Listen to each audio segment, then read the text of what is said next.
طلبہ امید ہے کہ آپ سب خیریت سے ہوں گے اور تمام لیکچرز کا بخوبی مطالعہ کر رہے ہوں گے۔ آج ہمارا لیکچر نمبر 34 چیپٹر نمبر 3 سے ہے۔ آج ہم دیکھیں گے کاروبار کرنے کی کچھ مختلف صورتیں جن بنیادوں پر ہم کاروبار کر سکتے ہیں۔ اس میں سب سے پہلے جو طریقہ ہے وہ ہے مضاربت یا مضاربہ، جس کو ہم مضاربہ بھی کہتے ہیں۔ مضاربت کی تعریف کچھ ان الفاظ میں کی جا سکتی ہے کہ جب دو یا دو سے زائد افراد کے درمیان ایک ایسا معاملہ جس میں ایک فریق تو سرمایہ فراہم کرتا ہے جبکہ دوسرا فریق جو فریق ثانی ہوتا ہے وہ اسی سرمایہ کو استعمال میں لا کر اس سے کاروبار کرتا ہے۔ اس معاہدے کے تحت کہ اگر کاروبار میں منافع ہوگا تو اس میں سے ایک متعین حصے سے اسے حصہ ملے گا، متعین نسبت سے اسے حصہ ملے گا۔ اس معاملے میں رب المال سرمایہ کا مالک سرمایہ کو فراہم کرتا ہے اور مضارب اس سرمایہ پر محنت کر کر اس میں اضافہ کرتا ہے۔ اس طرح سے ہونے والے منافع کو فریقین پہلے سے متعین کردہ نسبتوں سے آپس میں تقسیم کر لیتے ہیں۔ اسے ہم کہتے ہیں مضاربہ یا مضاربت۔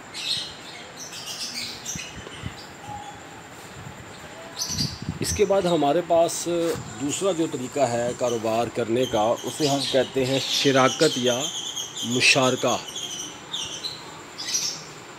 اس کی تعریف کچھ ان الفاظ میں کی جاتی ہے کہ جب دو یا دو سے زائد افراد کسی کاروبار میں متعین سرمایہ لگائیں اور اس کے ساتھ ساتھ نفع کے حصول کے لیے اکٹھے ہو جائیں اور کاروبار کے نفع و نقصان میں پہلے سے طے شدہ نسبتوں پر متفق ہوں، اسے ہم شراکت کا نام دیتے ہیں۔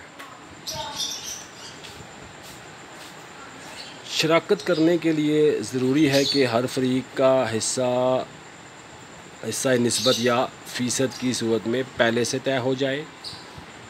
اس کے ساتھ ساتھ نفع کی تقسیم میں فریقین کے سرمایہ عملی شمولیت اور ذمہ داری کو پیش نظر رکھ کر منافع دیا جائے۔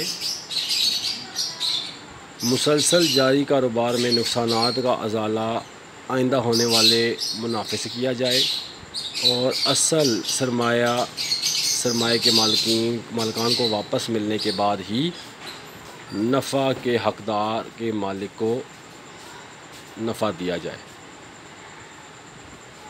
اس کے بعد ہمارے پاس کچھ شراکت کی قسمیں ہیں جس میں ہمارے پاس مشترکہ سرمایہ کمپنی جس کو ہم کہتے ہیں جوائنٹ سٹاک کمپنیز۔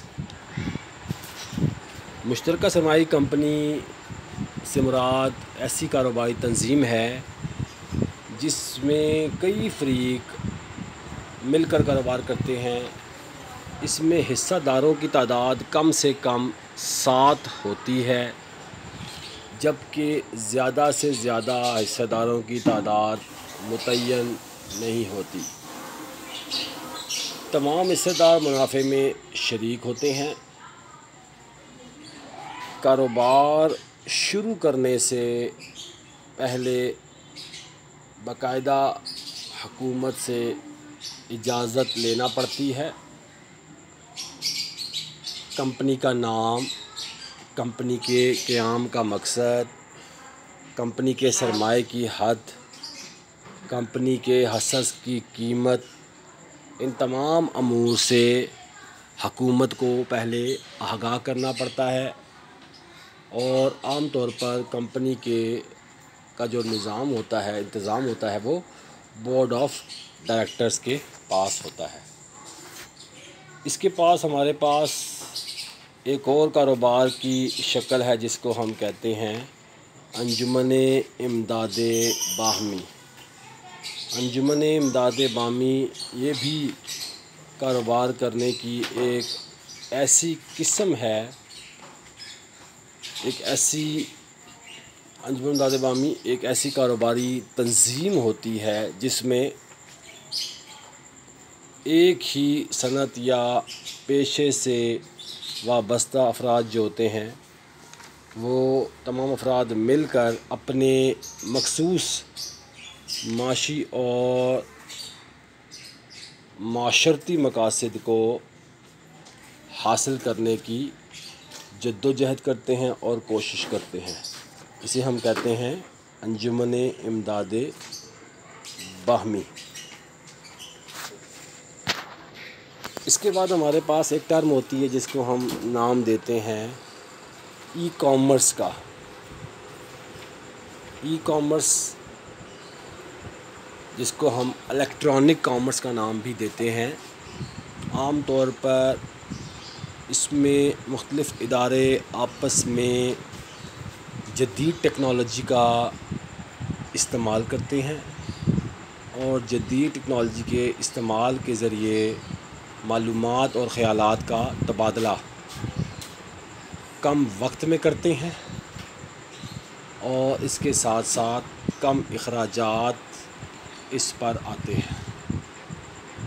عام طور پر جو ای کامرس ہوتا ہے اس کو ہم لوگ سرمایہ کاری اور تجارتی سرگرمیوں کو فروغ دینے کے لیے استعمال کرتے ہیں۔ تو یہ تمام چیزیں آپ نے آج دیکھی، آج کے لیکچر میں آپ کچھ ان چیزوں کے بارے میں جان گئے ہوں گے کہ ای کامرس کیا ہے۔ اس کے ساتھ ساتھ آپ نے دیکھا کہ انجمن امداد باہمی جس میں ہم آپ کے تحت کاروبار کرتے ہیں۔ اس کے بعد آپ نے دیکھا ہے کہ مشترکہ سرمایہ کی کمپنی کس طرح کاروبار کرتی ہے۔ اس کے ساتھ آپ نے دیکھا ہے کہ شراکت داری کسے کہتے ہیں، مشارکہ کیا ہوتا ہے اور مداربہ کیا ہوتا ہے۔ امید ہے کہ آپ کو یہ لیکچر سمجھ آ گیا ہوگا۔ Wish you good luck.